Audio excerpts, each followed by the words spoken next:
साथियों, जय मूल निवासी। आज 25 अक्टूबर 2022 को पत्थलगांव जिला जसपुर में हमारे मूल निवासी साथियों के द्वारा ये आंदोलन किया जा रहा है चरणबद्ध भारत मुक्ति मोर्चा बहुजन क्रांति मोर्चा के तत्वाधान में। तो मैं आप सभी को दिखाना चाहता हूं और मैं लेके चलता हूं कि क्यों ये आंदोलन किया जा रहा है हमारे साथियों के पास। तो सबसे मैं पहले लेके आऊँगा माननीय नबुर मिंज जी, जो राष्ट्रीय आदिवासी एकता परिषद के प्रदेश उपाध्यक्ष हैं छत्तीसगढ़ से। तो मिंज साहब, आज ये आंदोलन एक्चुअल में क्यों किया जा रहा है? एक्चुअल में भारत के जो मूल निवासी बहुसंख्यक लोग हैं, आज तक भारतीय व्यवस्था में हम सबको दरकिनार रखा गया है और ये मूल निवासियों को अब पता चल चुका है कि भारत में हम सब गुलामों की गुलामी हैं। तो इन सभी चीज़ों को मद्देनजर रखते हुए माननीय वामन मेश्राम की अगुवाई में नेतृत्व में भारत के सभी बहुसंख्यक मूल निवासियों का ये नारा है कि भारत को जब तक व्यवस्था में हम लोग नहीं आएंगे, ब्राह्मणवादी को समाप्त नहीं कर देंगे, तब तक हमारी आज़ादी झूठी है। और हम भारत के मूल निवासी इसी तरह का हम लोग समय समय पर शोषण और अत्याचार से संघर्ष करते रहेंगे और हमारी कोई समस्या का समाधान होने वाला नहीं है जब तक हम एक मंच में होकर ब्राह्मणवादी की पूरी खात्मा नहीं कर देते हैं। तब तक हमारी आज़ादी आज तक झूठी साबित हुई है और ये झूठ रहेगा जब तक हम इस तरह का संगठित होकर हम लड़ाई नहीं लड़ेंगे। बहुत बहुत धन्यवाद मिंज साहब। अब इसके बाद मैं लेके आऊँगा प्रदेश अध्यक्ष राष्ट्रीय किसान मोर्चा माननीय मनोज बघेल सर।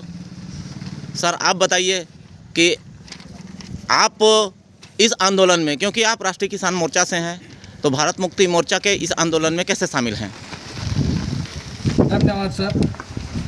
आज भारत मुक्ति मोर्चा और बहुजन क्रांति मोर्चा का जो आउटफिट विंग है, वो हमारा जो 88 आउटफिट विंग है, वो आउटफिट विंग हमारा एक ही उद्देश्य है और वो उद्देश्य है हमको राष्ट्रव्यापी आंदोलन में तब्दील करके हमको ये जो आज़ादी हमको थोपा गया है, वो आज़ादी झूठी है, उस आज़ादी को हम इस आंदोलन के तहत हम उसको दोबारा हासिल करना चाहते हैं।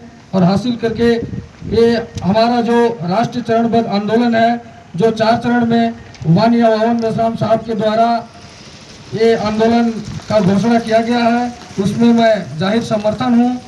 और आज 25 अक्टूबर 2022 के जो दिन है, वो आज हमारे लिए अमर अनशन का दिन है। आज हम भूखे प्यासे हमारा देश का जो संविधान है, उस संविधान को इन्होंने तितर बितर कर रखा है, इसलिए आज हम भूख हड़ताल में हैं और मैं इतना ही कहूँगा। धन्यवाद।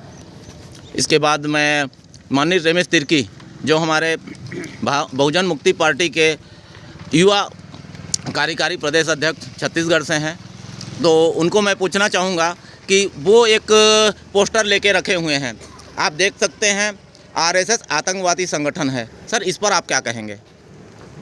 हाँ सर, धन्यवाद। आपको आपने सवाल पूछा। मैं यही कहना चाहता हूँ कि वामन मेश्राम के तत्वाधान में जो आर्टिकल 19 के तहत हर समय ब्राह्मणवादी संगठनों के द्वारा रोक टोक करने का सामने बात आई है और हमें कहीं भी हमें आर्टिकल 19 के तहत हमें कार्यक्रम करने मने नहीं दिया जा रहा है। और इसके एवज में हम लोग पूरे भारत देश में हम उपवास का कार्यक्रम रखे हुए। साथ में ये भी है, आपने भी आतंकवादी संगठन इसलिए है क्योंकि ये आरएसएस की असंवैधानिक संगठन है। इसमें 18 केस दर्ज हैं जो एक क्रिमिनल के हैं और एक केस दर्ज है देशद्रोही का। देशद्रोही का मतलब राष्ट्रद्रोही देशद्रोही का केस लगा हुआ है आरएसएस के संगठन, इसलिए हम कहते हैं असंवैधानिक संगठन है और ये आरएसएस आतंकवादी संगठन है। इसलिए हम इस भारत देश में ऐसा संगठन नहीं चलेगा जो असंवैधानिक तौर से संविधान के तौर पे हमें करने और हमें आज़ादी को रोकता है। हम इसका विरोध करते हुए आज पत्थलगांव में उपवास के स्वरूप यहाँ उपस्थित हैं। धन्यवाद सर। बहुत बहुत धन्यवाद। अब इसके बाद मैं आगे लेके चलता हूँ हमारे क्रिश्चियन मोर्चा से लीदो सेक्का जी हैं। तो सर, आप आज के इस आंदोलन पर क्या कहना चाहेंगे? धन्यवाद सर आपको। मैं इस आंदोलन के इस शुभ अवसर पर मैं यही बोलना चाहता हूँ कि हमारे जो ST SC OBC माइनॉरिटी के लोग जो हैं, आज हमारे भाजपा और RSS के लोग जो हमारी सामता है और एक भाईचारा है, उनको तोड़ने का काम कर रहा है। जो कि आदिवासी लोगों को जबरदस्त हिंदू बनाया जा रहा है, ये एक षड्यंत्र है और ये षड्यंत्र को हम साजिश मानते हैं और इसको हम नकारते हैं।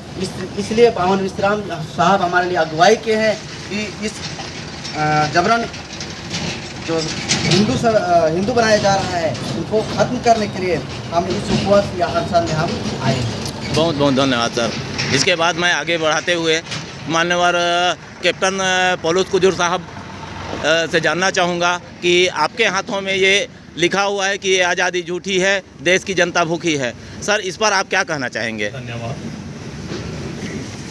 15 अगस्त 1947 को जो आज़ाद हुआ, तथाकथित आज़ादी में हम गुलामों से गुलामी थे। एक हमारा गुलाम आज़ाद हो गया और जो आज़ाद हो गया उस गुलाम के हम फिर गुलाम रह गए। हमें जो वास्तविकता आज़ाद नहीं मिली और उसी समय 16 अगस्त 1947 को अन्ना भाऊ साठे ने कहा कि ये आज़ादी झूठी है क्योंकि देश की जनता भूखी है। जिस समय 1947 में 40 लाख लोग गरीबी रेखा के नीचे थे, आज वो 86 करोड़ हो गए। इससे ये होता है कि ये आज़ादी झूठी है और देश की जनता सही मायने में आज भूखी है। इसलिए आज हमको आज़ादी लेने की ज़रूरत है और आज हम जिस मकसद से यहाँ बैठे हैं, उपवास कर रहे हैं, ये आज़ादी के लिए ही हमारे माननीय राष्ट्रीय अध्यक्ष वामन मेश्राम साहब इस चार चरणबद्ध आंदोलन का जो सूत्रधार हमें सौंप दिया गया है, उस पर हम आज दूसरे दिन का ये उपवास कर रहे हैं और इस आज़ादी के लिए हम लड़ाई लड़ रहे हैं। यही कहना है मेरा। बहुत बहुत धन्यवाद, बहुत बहुत धन्यवाद। इसके बाद मैं हमारे OBC मोर्चा माननीय हलधर यादव जी, आपसे मैं पूछना चाहूँगा कि देश का दुश्मन RSS मुर्दाबाद लिखा हुआ है, आप हाथ में रखे हुए हैं, तो आप इस पर क्या कहना चाहेंगे? धन्यवाद सर। ये देश का जो RSS संगठन है, ये क्षण में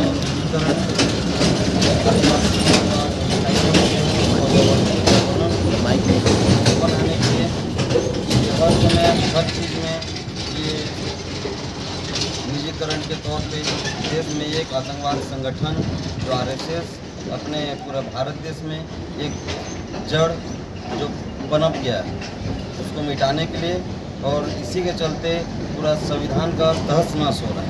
तो हम मुख्य इसी हैं OBC जाति का मुक्ति के लिए, दूसरा ये संविधान बचाने के लिए। बहुत बहुत धन्यवाद। इसके बाद मैं आगे आना चाहूँगा, हमारे देश की बेटी, देश की माता, देश की बहन जो हमारे सामने आज इस उपवास आंदोलन में शामिल हैं, तो मैं उनसे जानना चाहूँगा कि आज आपको क्या महसूस हो रहा है इस आंदोलन में आकर? पहला तो आपको बहुत सारा थैंक यू। बहुत अच्छा महसूस हो रहा है और मैं एक ही बात कहना चाहूँगी, जो संविधान में अमल नहीं करेगा वही देश में राज नहीं करेगा, और जो संविधान में अमल करेगा वही इस देश पे राज करेगा। तो पहला मेरा स्पेसिफिक मुद्दा यही है कि SC ST OBC परिषद जो भी हैं, उनके ऊपर जो अन्याय होगा, है ना, तो और न्याय के विरुद्ध मैं तो बिल्कुल खड़े होंगी। बस इतना ही बोल करके मैं अपने शब्दों को विराम देना चाहती हूँ। बहुत बहुत धन्यवाद। इसके बाद हमारे साथी राम पुकार जांगड़े जी, वो भी यहाँ मौजूद हैं, तो हम चाहेंगे कि वो भी अपनी बात रखें कि आज के इस आंदोलन में आकर उन्हें क्या महसूस हो रहा है। धन्यवाद। भारत की संविधान बचाने के लिए यही महसूस हो रहा है मेरे को। तो पहली बात ब्राह्मणवाद से मुक्ति पाना। जी जी जी, बहुत बहुत धन्यवाद। बोल 85, बोल 85, हम लेके रहेंगे, हम लेके रहेंगे मनुवाद से, ब्राह्मणवाद से, संघवाद से, पूंजीवाद से, निजीवाद से, हम लेके रहेंगे। बोल 85, बोल 85, बोल 85। बहुत बहुत धन्यवाद साथियों। आज उपवास कार्यक्रम आप सभी में आकर आप सभी ने अपना सहयोग दिया, उसके लिए बहुत बहुत धन्यवाद। और इसी तरह आने वाला 31 अक्टूबर को रैली का कार्यक्रम पूरे सभी देश भर के जिलों में होना है। तो हम आपसे यही अपेक्षा और आग्रह करते हैं कि आप सभी अपने साथ और साथियों को लेकर आइए और ज़्यादा से ज़्यादा हमको रैली में शामिल कराना है। उसके बाद 6 नवंबर 2022 को जेल भरो आंदोलन है। उस जेल भरो आंदोलन में हमें ज़्यादा से ज़्यादा लोगों का पंजीयन कराते हुए इस आंदोलन में शामिल कराना है। बहुत बहुत धन्यवाद। जय भीम, जय मूल निवासी।